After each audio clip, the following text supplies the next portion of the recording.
अगर हम दीवारों की बात करें, इस मौसम में दीवारें तो ख़राब होती हैं, आए रोज़ आप पेंट नहीं करवा सकते हैं। अगर दीवार ख़राब होगी, आपका बेडरूम, लाउंज, आपका किचन बिल्कुल अच्छा नहीं लगेगा, उसके लिए क्या करें? कुछ है टोटका उसका? हाँ हाँ, बिल्कुल टोटके हैं अल्हम्दुलिल्लाह। देखें, जब जहाँ पे बारिशें होती हैं तो बाहर वाली साइड पे, एक तो सबसे पहले बात ये है कि जब बारिशें होना तो आप अपना उनको हवादार करें घर को, चाहे छोटा है बड़ा है, खिड़कियाँ खोल दें, दरवाजे खोल दें, पंखे चला दें, एग्जॉस्ट चला दें, ताकि सीलन रुके ना। फिर बाहर जहाँ पे पानी खड़ा होता है उसकी वजह से भी हमारे घरों में अक्सर सीलन आ जाती है। आपने सारे इकदाम कर लिए, लेट से फिर भी सीलन आ गए, तो आपने उसका करना क्या है?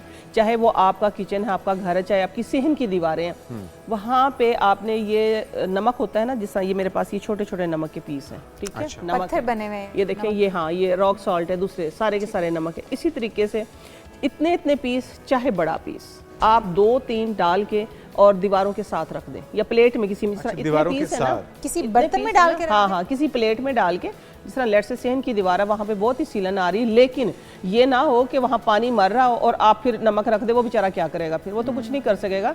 मौसम की वजह से जो सीलन आ जाती है, जो फुफुंदियाँ लग जाती हैं डिस्टेम्पर में, उसकी बात कर रही है ना, जो हमारे वॉलपेपर वो उखड़ जाते हैं, कमरों के भी अक्सर उखड़ जाते हैं, तो वहाँ पे आप लोगों ने इस तरह का नमक छोटा करके थोड़ा सा, इसीलिए मैं स्पेशल लेके आई हूँ, ठीक है। आप लोगों ने ये नमक प्लेट में डाल के, किसी छोटी डिश में डाल के 2-3 जगह पे रख दें। इंशाल्लाह ये जो सीलन होती है ना, ये अंदर आप देखेंगे नमक जो खुद ब खुद मेल्ट होना स्टार्ट हो जाएगा। नमक ऑब्जर्व करेगा सारा का सारा, नमक मेल्ट होना। इसी तरीके से आप इसको मलमल के कपड़े में बांध के अपने कमरों की, जो हमारी कपड़ों की अलमारियां, उनके अंदर रख दें। चावलों की छोटी छोटी थैलियां बना के, छोटी छोटी चावलों की थैलियां बना के वो रख दें अपने। हाँ जी, कपड़ों चावलों की थैलियों से क्या होगा? अगर सारी सीलन ऑब्जर्व कर लेते हैं। ये चीजें अल्लाह ताला ने, देखें मैं बताती हूँ, हमें दिमाग दिया है, ये चीज़ें दी है, इनका इस्तेमाल करना सीखें। कि हमने सिर्फ ये नहीं कि नमक हमने खाना है, शिकंजी में डालना है या कुछ, इनकी इतने बेशबहा फ़ायदे हैं। ये एक बहुत बड़ा केमिकल है, केमिकल से हम बचते हैं, लेकिन ये ऐसा केमिकल है कि जो हमारी पूरी बॉडी के लिए, हमारी ओवरऑल हेल्थ के लिए और बाहर के लिए, हर चीज़ के लिए फ़ायदा। ज़बरदस्त ज़बरदस्त। अच्छा, एक और मसला जो कि तकरीबन हर घर में होता है, और ये तो बरसात के मौसम ना भी हो, वो है छिपकली और चूहों का बहुत ज़्यादा आना जाना, आपके बिन बुनाए मेहमान के तौर पे। बिन बुलाए मेहमान के आते हैं, तो उनको कैसे भगाएं? उनको भगाने का बड़ा ही आसान तरीका, कोई मुश्किल नहीं है। सबसे पहले तो चूंटियों का और मक्खियों का, ठीक है, और साथ में जो छोटे मोटे पतंगे आते हैं, ठीक है, हम उनका मैं बताऊंगी कि जब आप मोप लगवाते हैं घर में, पुचारा लगवाते हैं, ठीक है, तो उसमें आपने नमक ज़्यादा सारा, पहली बात तो बिल्कुल ड्राई करके लगवाएं, ठीक है, लेकिन उस पानी के अंदर ज़्यादा सारा आपका नमक होना चाहिए। जिस तरह ये नमक है, सादा नमक, ठीक है, जिस तरह ये वाला नमक है ना, ये पिसा हुआ नमक हो, ठीक है, ये नमक और साथ में सोडा, नमक और सोडा, हाँ, मोप के ऊपर डाल के या उस पानी में मिक्स करके अच्छी तरह, थोड़ा सा ज्यादा हो, लेकिन थोड़ा ना हो, थोड़ा सा ज्यादा हो, ठीक है, थोड़ा सा ज्यादा होना चाहिए, वो आप उसका पुचारा लगवाएं।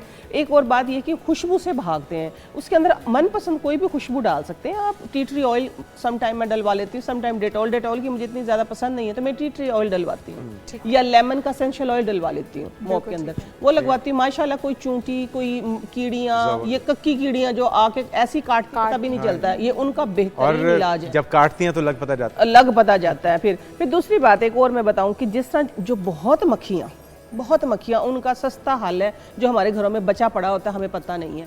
ये जो कॉइल लगाते हैं ना, या बची खुची टूटी फूटी कॉइल जो भी हो, उनको आप पाउडर कर लें किसी चीज़ में भी कूट के, कोई भी आपके पास रॉ फॉर्म में कोई भी चीज़ पड़ी हो जो इस्तेमाल में ना, और चीनी मिक्स कर दें। चीनी मिक्स करके एक प्लेट में दूर रख दें, क्योंकि जो मीठा होता है ना, उसके ऊपर चूंटियाँ भी जाती हैं, उसके ऊपर मक्खियाँ भी जाती हैं, उसके ऊपर सारी चीज़ें, और वो इंशाल्लाह उधर से उठेंगी ही नहीं, क्योंकि उसके अंदर हमने वो जो कॉइल है ना वो मिक्स कर दिए। ये एक बहुत बेहतरीन और सस्ता और आजमूदा ये फार्मूला है। जबरदस्त। एक तो मैं आपसे जानना चाहूंगी, नीम आपने रखी हुई है, उसके बारे में, और एक हमारे पैनल से सवाल आया है कि मिर्चें काटते वक्त उनके हाथों में जलन और वो जो चिपचिपाहट सी आ जाती है, क्या ऑयल लगाएं, क्या हाथ जलना शुरू हो जाता है? हाँ, वो क्या किया जाए कि वो खत्म हो जाए? मिर्चें ही ना काटे, मैं तो यही मशवरा दूंगी, लेकिन अगर काटनी बहुत, प्याज का भी बता दें, आंखों में आंसू ना आए। प्याज का तो बड़ा ही आसान है, मेरे पास है नहीं, लेकिन आप लोग नोट कर लें इसको। जब प्याज काटते हैं ना, आप लोगों ने देखा होगा कि जब बड़े बड़े होटल्स में जब प्याजें कटती हैं, तो वो तो मनों के हिसाब से करती है, तो वो ठीक ठाक बैठे बातें भी कर रहे हैं, उनको गौर से देखा कर। सिरके में थोड़ी डिपो लें। हाँ, नहीं, सिरके में इतनी मनों की प्याज थोड़ा सिरकों में डुबोई जाएंगी।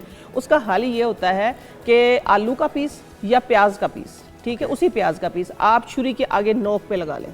अच्छा, हाँ, और आप फिर मनों के हिसाब से वाह प्याज जी वाह। काटें, मजाल है आपकी आंखों बड़ा में आसान आंसू आपने कर आ भी- दिया। हाँ ये बड़ा अच्छा आसान ये है। आपा हमारे जुनेद साहब भी जो है ना, इनके अंदर भी एक आपा मौजूद है, टोटके इनके पास भी है जिन्होंने सिरके में प्याज डुबोने का बताया। इतने मनों के authentic नहीं हिसाब है। से- अच्छा मिर्चों वाला भी बताते हैं कहीं भूल ना मिर्चों वाला ये है कि अगर लेट से आप मिर्चें काट रहे हैं और आपके हाथों में लग गई है, आजकल तो वैसे बड़े कटर आ गए, लेकिन फिर भी क्योंकि एक सवाल आया है, इसका बहुत बेहतरीन और थोड़ा सा आपको थोड़ी सी इरिटेशन होगी, लेकिन होगी वो चंद मिनट के लिए। अच्छा ठीक है, नीम गर्म पानी के अंदर हाथ 3 दफा डबो के निकाल लें, ओके सिर्फ 3 दफा नीम गर्म पानी में हाथ डबोएं। हल्की सी पहले जलन होगी, और लेकिन फिर वो काबिल जलन दूर बर्दाश्त हो होगी। ऐसा नहीं होगा कि खुदा ना खासा आपकी तबीयत खराब हो जाए। ठीक है, 3 दफा कबूल 3 कबूल दफा की तरह हाँ हाँ, इस तरह डबो के निकालें, सरसों का तेल लगा लें और इंशाल्लाह बिल्कुल आपकी जलन जो ना है वो गर्म खत्म होना होगी। चाहिए क्या? बर्दाश्त बलता कर हुआ लें। पानी या नहीं, बर्दाश्त के नीम काबिल? गर्म होगा मेरे ख्याल से काबिल करें ना, बर्दाश्त के काबिल हो बस। लेकिन बाज लोग ये करते हैं कि हाथ धो लेते हैं, धोना उसका हल नहीं है।